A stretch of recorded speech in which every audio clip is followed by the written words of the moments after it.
Hello, everyone, and welcome to the 136th episode of the Shaman's Way podcast. Just a quick reminder that we are launching our daily Tools with Shamanism course on Monday, March 1st. We'd love to have you join us for the course. There is a link to see what it's all about in your podcast reader, or just go to shamansway.net and it should be pretty easy to find. And now, on with the episode. Well, hello to my constant listener. Thank you for coming back to Shaman's Way and to the podcast and for listening to me. Welcome back to my semi-constant listener. Today, I'm not going to ask what has brought you here. I'm going to leave that all up to you. And to my brand new listener, a very warm welcome to you. Welcome to Shaman's Way. And I, if you did not know, am Kriket. Here we go. What am I going to talk about today? I wanted to share some of my thoughts on the art or the skills of gathering power. The ancient shamans of the past, much as the modern shamanic practitioners, we rely on the spiritual power of the world around us. The spiritual power around us supports us and sustains not only us, but it also sustains the work that we do. From my perspective, it really can be no other way. It is only by being in partnership and by being in relationship with the spirits that we have the ability to nurture true beauty, whatever that means to you, and healing and curing. Again, I remind you, they're very different things, but in gathering power, there's absolutely no limit with respect to how that ability or how that energy can be cooperated with, for lack of a better way of putting it. Our reliance on the relationships don't undermine our inherent individual power. It doesn't undermine my own inherent abilities, but rather it really supports the very best of who we are to flourish. When I call upon the spirits of the wind for clarity and to illuminate some of my thoughts, I really am asking them to see the best part of me and to help that aspect of me flourish. Our very own souls, they live in that dream of unity with all creation, whereas our personalities live in a more limited understanding of the world.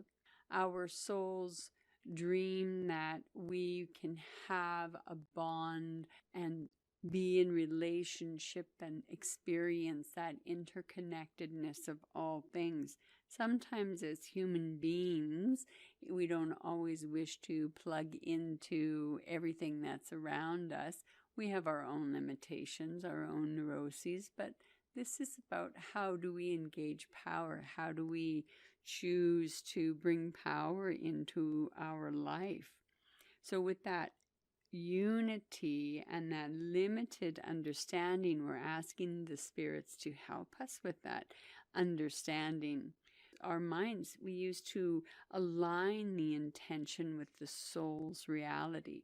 The soul's reality for myself, if I'm in the healing room, the reality is someone has come into the healing room, has an intention, and together we discuss that intention. Together I work with the spirits and they work with their spirits. It is with our intentions that we see the soul's truth and we are plugged into the spiritual reality. And the soul's reality and the mind aligns in that healing room. My conscious awareness is this is the outcome. Spiritual power is always around us. We've talked about animism and shamanism, and I've discussed, and I think most of you hold to the structure that everything is alive. So every plant, every animal, bird, insect, stone, river, rain, storm, mountain, lightning, bolt, and oceans, everything vibrates with this essential energy. All of these energies, these spirits, may share their power with us. We're doing prayer for the medicine wheel, and when I'm asking the different elements to come into the healing, I ask, as you've heard before, I ask air to come in and to blow through the body and to remove the debris a bit so I can see. And then I ask the spirit of fire to come with me and to help me and share its power with me. It burns away the deadfall and the roots that no longer serve us. And then I ask water to share the power with us and flow through the body. I use on the winds that blow it, go through where the fires have burned, clear away and remove the debris and leave the soil moistened and ready to accept whatever new seeds or whatever new plants wish to grow in that body. And then we come to the north and I ask for the ancestors and the time of the physical body to recognize where we are, and for the soil of the soul to grow deeply with the wisdom that has been planted into it in the soil that's been cleaned by the water, and the roots that have been burnt away by the fire, and all of it gently blown by the wind. So we're asking, even in those sorts of prayers, asking the spirits to join with us. It's not in my tradition to demand the spirits to work with me, to demand that they participate with me, to demand the owl to share with me its eyes so that I can see, to demand the bear to provide me with its paws and claws that I might rip and shred and tear the body apart. I don't demand that. I ask that. Gathering power is recognizing that I am only one aspect to the equation of potency in medicine. So I'm going to ask the spirits of the elements to come in and to lend their power to me. I'm going to ask the spirits that work with me in healing work to lend their power and their ability to me. So I've constantly talked about the building relationship, and the stronger and the longer those relationships are with the spirits who help you in any manner, the deeper your relationship and the more integrated that relationship is. The patriarchal and the anthropocentric attitude of demanding and controlling nature, from my perspective, and it has contributed to the degradation and really the destruction of our planet and to the Mother Earth. I believe that that is no place in the practice of shamanism, is that demanding to control, that doesn't really have a place in shamanism. Now, let me just stop there for a minute and also remind you that there are different traditions, and there are much different traditions for calling spirits. It's not in my tradition to call the spirits and demand of them and to have arguments with them, but I do know that that does occur. I have been in ceremonies with people from different countries who have a different relationship and who do call their spirits, and they do demand of their spirits, and they do warn their spirits and threaten their spirits. So even though I'm saying this simply from my perspective. It doesn't mean that that is necessarily going to be your perspective or how spirits have worked with you through the time. This is just simply what I believe in and how I practice. Humans are not the center of the world or the spirit world. We're really, as you all know, we are such a minute part of the circle of life. However, for ourselves, we're the most important part of the life, right? Because we still are egocentric, even though we can all say, oh, I'm not that egocentric. And believe me, when our life is on the line, most of us will choose ourselves or choose something else. Anyway, I've gone off on a tangent. Our ancestors, even our Paleolithic ancestors, understood that they were only one small part. As we remember our true place, we become ready then to ask the spirits for their help. Once I see the level of, what I can do on my own and what I can do with the spirits' help, Of course, I'm going to ask the spirits to help me. That's all part of that process of gathering the power to you. And I don't mean power as in a bad word. When someone says powerful, my brain always goes to power and then the second word full, F-U-L-L, that spirits make us powerful. I think they fill us with spirit. The word powerful is, from my perspective, it can be such a sticky word. You're a powerful person. You're not a powerful person. You hold power. You're disempowered. We have such an awkward relationship to the word power. What are we trying to do? When I say trying to gather power, I'm trying to give power a different perspective or a different meaning or a different face. When we first learn who the spirits are and what their energies are like, we generally ask questions of the spirits we've never met before. When I first started on the path, I would ask, what is your name? You know, especially you, my constant listener, I don't really name anything. And that is because when I first started asking that question, hardly anyone would give me a name. And so I just believed that, okay, well, spirits in my world don't have names. It's just lion is lion, hyena is hyena, horse is horse. You get the point. In the beginning, what I have recommended to people is to ask, what is your name? And what do you want from me? So when a spirit comes up to you in the spirit world or in the middle world, in the 3D reality we live in, what do you want from me? And what can you do for me? I've changed considerably since those were my questions. I think some of those questions still come from a bit of an egocentric perspective. Some of the questions I've asked now, I've turned a bit. How do you know me is now one of the questions that I ask spirits. The second question is, how can I assist you? Instead of asking spirit what it can do for me, I want to know, how can I assist you? Whether if it's an assistance in the spirit world or whether it's an assistance in the 3D reality of the middle world. How can I assist you in that relationship, the giving and the receiving and the gathering of power? I don't think it diminishes me or diminishes you as a practitioner to offer your assistance to another spirit. It gives you a certain sense of commitment and a certain sense of, well, not getting involved, becoming committed, integrating yourself with it, that sort of thing. The third question that I ask is, what can I do for you? Instead of what can you do for me, what can I do for you? It's different than how can I assist you. Assisting could be, the spirits have asked you to help them clean up a water area that you live by. So this is how can I assist you in doing that? Whereas what can I do for you?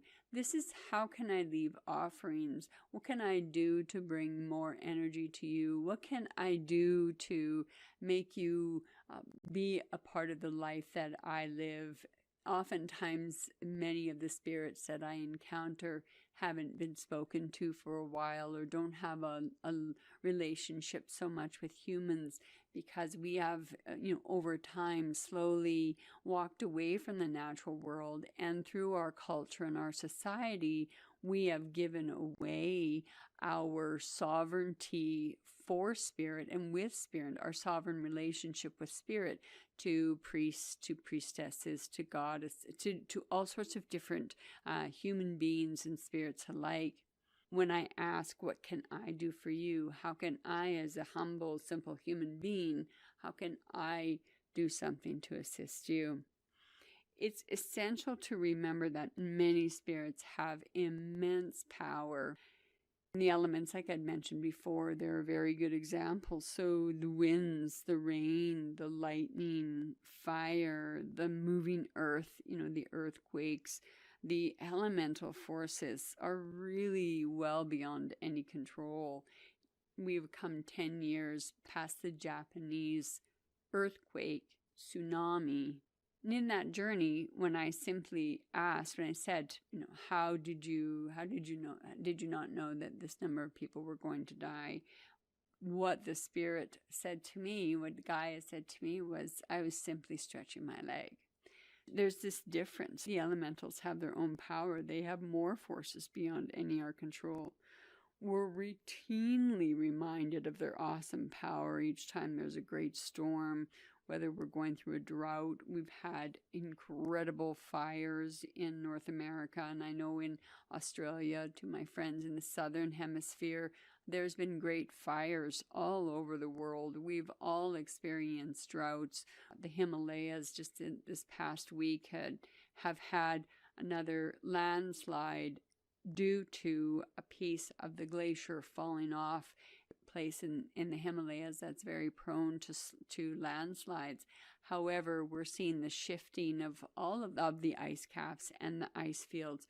We know that those are melting. We know that those are shifting.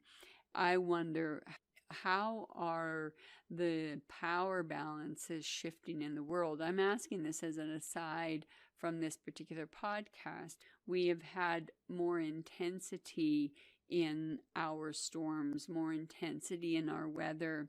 And I know from my perspective is from the global warming and from the change in the environment due to the constant pressure of 7+ billion human beings on the planet. What has that done for the power dynamic between the human and between the spirit, between the earth realm and between the human realm? I'm not asking because I have an answer. I'm asking because I'm postulating. I'm asking because we're in a new time. We are in new energy. We are in new weather patterns. How is the power dynamic in the spirit world shifting? Is it shifting? When you encounter a storm, are you encountering a different energy? When you encounter the spirit of wind, are you encountering a different face? What are you seeing in your spirit world? I know that many of us, I'll get back to power in a minute, but this kind of lands to power. Many of us have heard the cries of the Mother Earth and the cries of the earth and the cries of the animal, who are all in the journey of extinction and severe decay of health. In that way, how then can we ask, what is the change in that? And if we're gathering power, how does that shift how we gather power? How does it shift what their power is like with us, and how do they perceive us measly little human beings who live on this great wondrous plane, who have wreaked so much havoc, knowing full well everything is exactly as it is, exactly how it's supposed to be. Everything is perfect, even when it sucks. So that tangent ending, but it does have a relationship to the discussion of gathering power. In spite of how we're affected by them, we must remember that the power of nature is neither good nor bad. It simply is.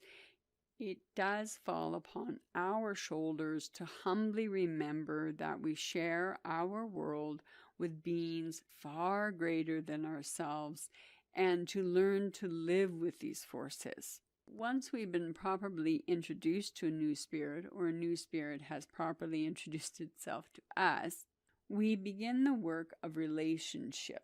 Generally, before I begin working with a new spirit or working in a new way, I will set an altar that will be a place for honoring their power and their gifts. In my own practice, I thank them through prayer. I feed them. I give them different food. I will give them different scent. I may be requested, as usual, to sing a song. I may be requested to dance. Dancing is an intense way of building up energy, a very potent way of building up energy. So these are another ways of gathering our power. Our relationship is by putting our own power into something, putting our own power, our own wind as our voice, our own strength when we drum and beat, our own strength if we dance, our own prayers, so our own intuition. This process of building a relationship and gathering power to us takes patience and humility. The way that I've cultivated what I think is a strong spiritual life is by practicing relationship, by remembering the small steps, by remembering to say thank you, by remembering to ask them to help, by remembering for permission, by remembering that the world runs independent of me, not dependent on me. We talk about power objects. The objects that are in your life that you use for gathering power. In the years that I have built a relationship to my old man, my drum, the power for that drum has built over the years, over and over, and each layer builds another layer, builds another layer. Power objects that are chosen for very specific ritualistic purposes, they're also important to having good outcomes for your healings or good outcomes for your work. The stronger the relationship is with the power object, the longer you've had your power object, generally, the better that it works with you. I have many different feather fans that I've made over the years and some that have been gifted to me. Each of those feather fans has a different purpose. I went over some of that for the daily tools of shamanism. I go through the different feather fans I have, what I use them for, and what the importance is. This, again, is part of a power object. So my rattles, my drums, my feathers, those are all power object. I have some very precious, they're semi-precious stones, but they're precious to me, that are set specifically with a very strong intention, and they bring power.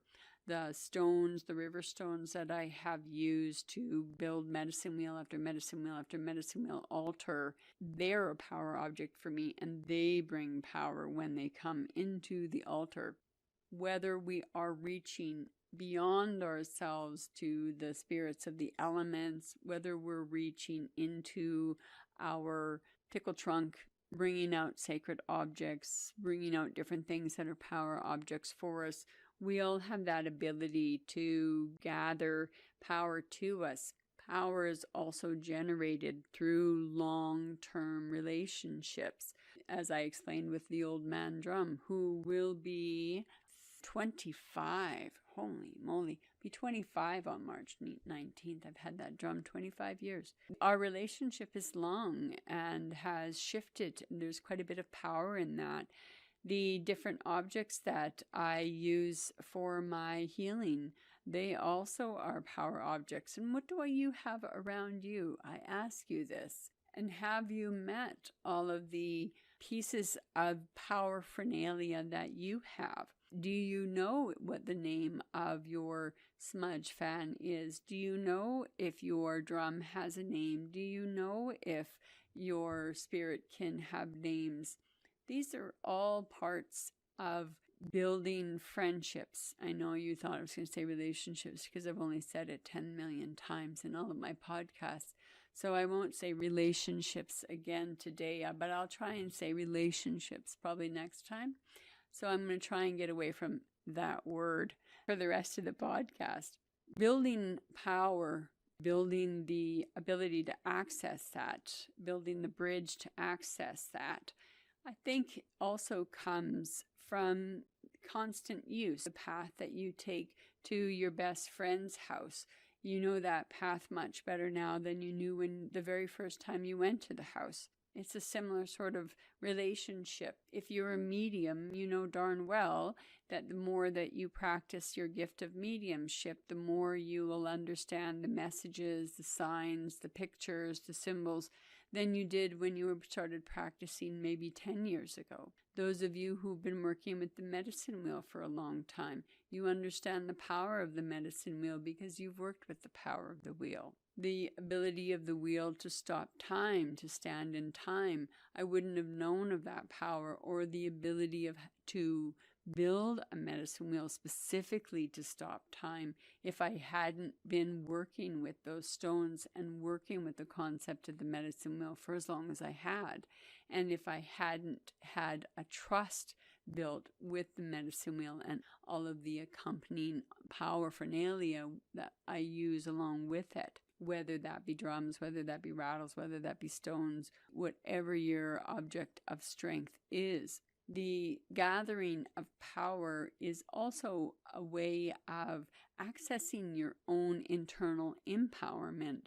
Over and over, we have talked about shamanism being a path of empowerment, finding answers for yourself, finding ways of healing for yourself, finding ways of understanding the world for yourself. Those are all ways of gathering and building personal power. Personal power is essential in spirit work to stand in a place of confidence, not ego. I'm not foo-fooing ego. I think ego is important. I don't know if we necessarily understand ego in the Western concept the way that it is meant in the Eastern concept, the way that the place where we actually got the ideology of ego. Although Freud, and anyway, I'm going off on a whole other topic. Let's just put ego aside.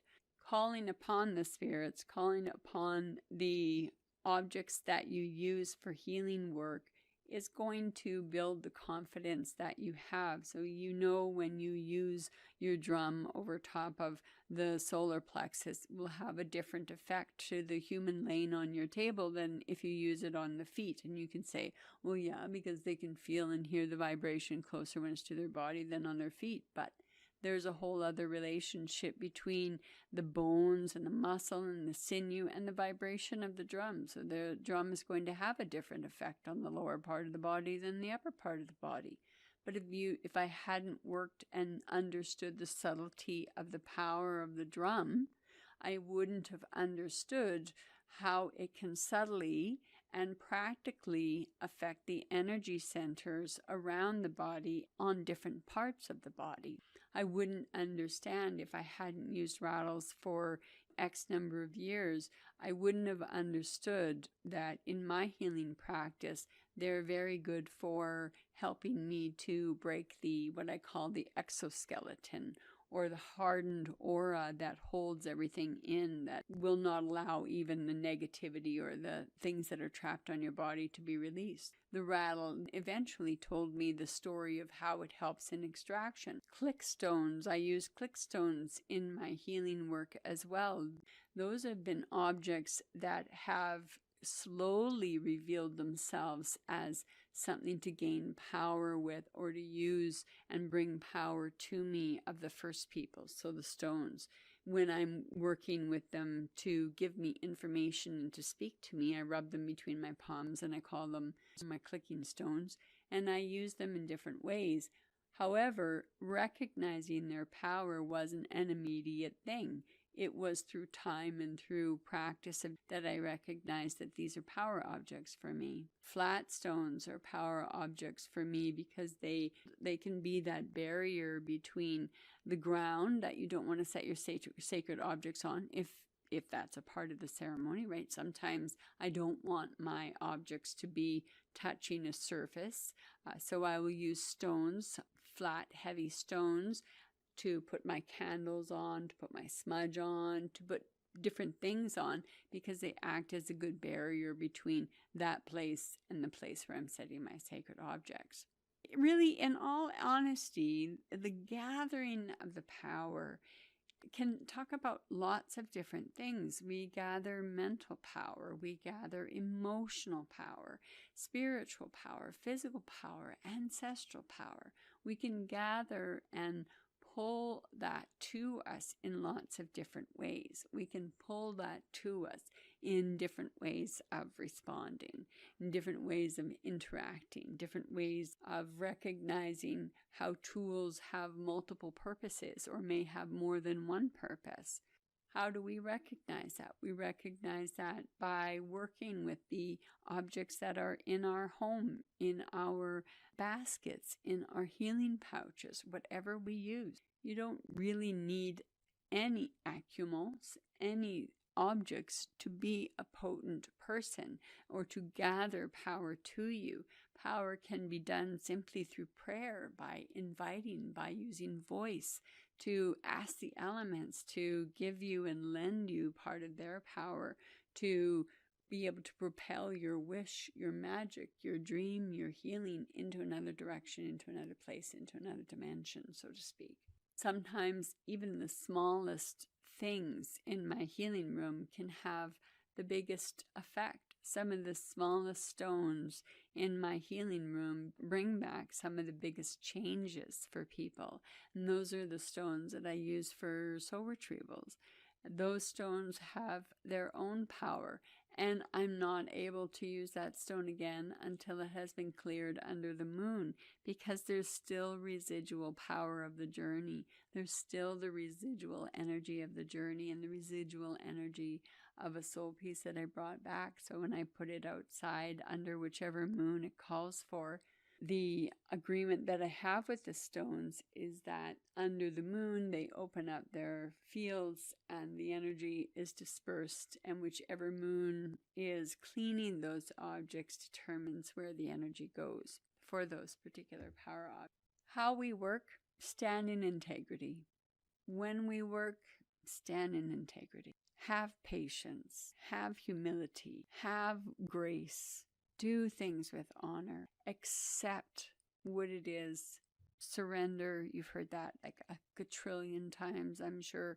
Although it's easy to say, it's not always easy to do, especially if you're fiercely independent. When we work with our spirits, when we work with the tools that surround us, when we take the time to introduce ourselves and be introduced to, things can change for us. Things can evolve for us. We can grow in our spirit. We are not stuck as we are. We can grow, we can shift, we can change, we can maneuver around. Gathering power, the art of gathering power, is also an art of understanding the subtle nuances that surround you. Recognize where we are and recognize where we stand also adds to gathering power. If we know that we're not feeling very powerful that day, but we still need to do work, ask the spirits to bless us with even more of their energy, and then remind them on another day you'll do a larger offering or a larger giving of your own self for them in gratitude and in honor. Find your path, find your way, find your rhythm, find your joy, whatever that looks like. In the words of Joseph Campbell, follow your bliss. So to my constant listener, I hope that you enjoyed some of the explorations of power and how to draw power to you when you're working. To my semi-constant listener, I hope you were able to take away one or two nuggets. And to my brand new listener, if you have been listening and made it all the way through to the very end, congratulations and thank you. Until next time, sayonara. Thank you again for listening to us here at the Shaman's Way podcast. If you're enjoying these episodes and would like to say thank you to Kriket for all the hard work she's putting in, please do go to your podcast listener of choice and give us a rating and a comment. We do appreciate it, and it really helps us reach more people. And of course, just one last reminder that this is the last weekend to sign up for the Daily Tools for Shamanism course that starts on March 1st, and it will consist of 4 parts of pre-recorded audio plus 2 live sessions to chat with Kriket directly. So we hope to see as many of you there as